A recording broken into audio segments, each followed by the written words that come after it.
Hey everybody, and welcome back. So today we're going to go over the top 3 lead objections and how to overcome them. Now, if you haven't already noticed, I really like the month of October, especially Halloween. Now, if my pastor knew that, he'd kill me, right? However, here we are. So this is happening. Now we're going to go over the top 3 lead objections and how to overcome them. Now, if you're already a wordsmith, if you're really witty, you have 30, 40, 50 years of sales experience, this probably isn't for you. But for those of you who are struggling to set an appointment or to keep a customer on the phone, we're going to go over some really simple, easy ways that you can do that. Now, you might recognize this person on the right. This is I never filled out the form, and definitely they're coming to get you. But here's a hint, they're lying to you. And you know how you know they're lying to you? Because when they pick up the phone, they typically say hello, and you say their name, and they say yes. And then they say they never filled out the form. And so they lie to you straight to your face. But this time it's just over the phone. So you say something like this. Yeah, I understand, Susan. You know, we get a lot of customers just like you who say that same thing only because at the time they were filling out the form, they thought it was a great idea. But as time went on, they started thinking to themselves, like, is this really the best thing for me? And that's exactly why I'm here. So I just wanted to verify your addresses one more time. You're at 612 Ferry Lane?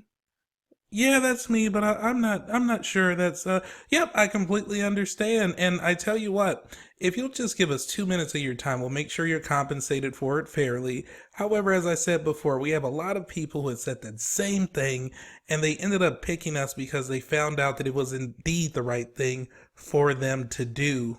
So how about it, Susan? Just 2 minutes? And so typically they'll give in. You know how when a child wants something, they keep asking? This is the same concept. And so let's go over to the second one. You probably recognize this person on the right here. This is, I just set an appointment with another company. Now, here's a hint. They're most likely lying to you. And I say most likely because sometimes when you get a Facebook lead, or even if you get a YouTube lead, sometimes people really are searching for what you have to offer. And maybe they did set an appointment with another company, but what that does not mean is that it doesn't mean that Facebook sent your lead to 16 other different companies and now you have to worry about whether or not Facebook is trustworthy. No, it just means that this person may have been shopping around before they fill out the form with you, and by the time you called them, they figured, I already set an appointment. I don't need anybody else. So here's what you're going to say. So they say, I set an appointment with another company.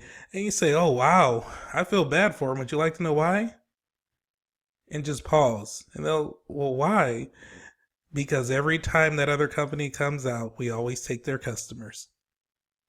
And then they'll typically say something like, well, you don't even know who it is. And that's your opportunity to go, well, it doesn't matter because nobody else is better than us in what we have to offer. Right? And so keep them on the phone. You want to give them what they call pattern interrupts, where you say something or you do something that they weren't expecting. It kind of throws them off. It leaves them open. And that way you can throw your knockout punch, right? And you probably recognize this person on the right. This is, I'm busy right now. Can you call me back? And, you know, they're lying to you, but maybe because some people really are busy. You know, their internet leads is Facebook, it's Google, it's YouTube. So they might have filled it out and they might have been in a meeting. They might be in a line at Walmart, or they might be shopping for a new purse at Nordstrom or something like that. I don't know. However, here's what you want to do, because it's still important that you make money and set that appointment, right? So here's what you do. They say, I'm busy right now. Can you call me back? You pay attention to the way I say this. Linda, if I call you back, it may be too late. If you allow me 2 minutes, I'll make sure you're compensated for your time. Fair? When you raise and lower your voice in certain parts of sentences, it really makes people stop and pay attention and zero in on what you're saying.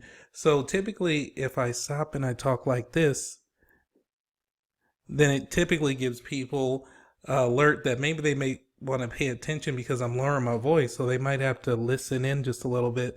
And so, but if I start talking like this, you know, nobody has to pay attention and listen in because I'm so loud. But if I stop and I do something like this, then people are more inclined to pay attention.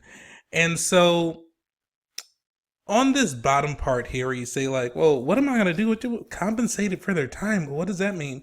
Well, it's up to you. You're the salesperson. What do you have to offer? Can you give a free Ring doorbell?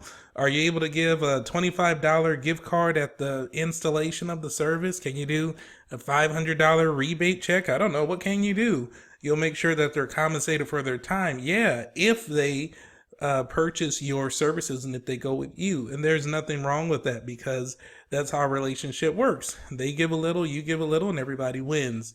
And so that's it. Don't be afraid of people when they say these things because they're gonna say them.